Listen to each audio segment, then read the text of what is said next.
How you doing, guys? Raw Cow here. So today's video is just going to be a bit of a review on some of the coping mechanisms that were suggested to me by you guys and by some of the people that I'm using as a bit of a think tank, and just a bit of a review on them. So the first one I did try is I tried primal raw therapy, or yell therapy as it's being called. And literally when my mood gets to the stage where I feel so pent up, when I feel so aggressive, so angry, so drained, whatever, I find a location. It can be out of town, it can be in the bush. Look, man, it can be in your bedroom yelling into a pillow, whatever. And I actually found this was really helpful. I never realized how much I've just sometimes wanted to lose my shit and yell. And it doesn't matter what you yell. It doesn't matter if you growl, if you just yell, you know, a cuss word or a swear word really loudly or whatever.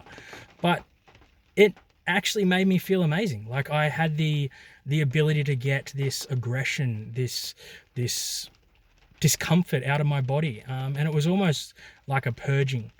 It was great, you know, just yelling, screaming for as long as I really wanted, and then got in the car and it was great. Like I felt completely comfortable. I felt calm, and I just went about my day. So if any of you guys want to try it, do it.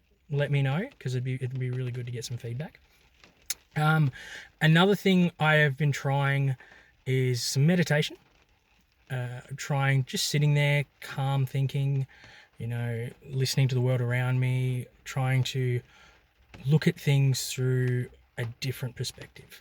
So taking away from my trials, tribulations, from some of the stuff I'm going through at the moment, I would just sit there and I would concentrate on just anything. Could concentrate on the wind around me. Right now I'm listening to the rain in a car park, just listening to the raindrops on the roof. And it's great. It's really helping me, again, decompress. It's obviously on a more calming level and less physical exertion than the screaming my head off. But yeah, it was really good. A lot of people say meditation is really difficult because they can't center themselves and they can't. I found that true as well. Like when I first started trying it, I found myself getting agitated, uncomfortable, thinking I look like a lunatic because I'm just sitting here with my eyes shut or sitting in a certain position.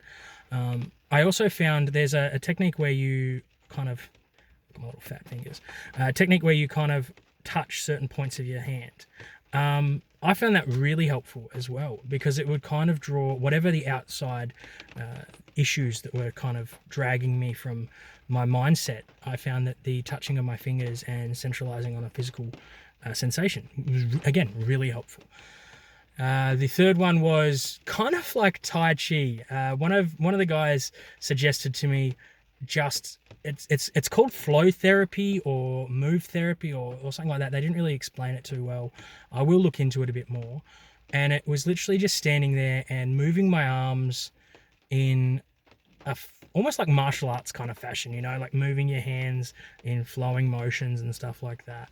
And that was very similar to another one I tried, which was dance therapy. And anyone that knows me, I don't dance. I find, because I'm such a large guy, like chubby guy and everything, I find that dancing makes me look stupid.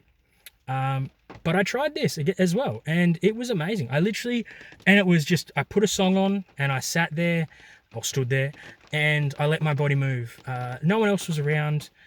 And it was great. It was so good, so freeing, you know, certain motions like figurating my hips, you know, rolling my shoulders. The dance moves, I probably look like an idiot. If anyone saw me, I swear I probably look like a lunatic. But it was so freeing. Like I felt like nothing mattered. And it was the same, like I said, with the flow therapy. You know, my movements were not restricted. I kind of allowed my body to find the position it wanted to be in, rather than trying to go, oh, I need to look like this when I'm doing this. And it really helped me. So I really hope some of you guys out there can try that. I also use driving as therapy. So I'll just literally go for a drive. Where I live, there is a lot of full drive tracks and bush tracks. So I kind of use that a bit. Also, I play my music, you know, fairly loud, which also allows me to kind of yet again focus on music or focus on a road rather than my troubles. So I'd love to hear what you guys do or any other suggestions, because these methods I feel have made me much calmer and have really helped with my stress levels. So especially with COVID as well, guys, there's all this extra kind of stress being packed on everyone, you know, job security, etc. So anything you guys can suggest, anything you'd like me to try, anything you've tried, or even if you'd like to try any of the techniques that I've mentioned, please, yeah, let me know down below. Also, like and subscribe. I'd love to hear from you. But yeah, take care, guys. I'm proud of you, and I got your back. All right. See you later.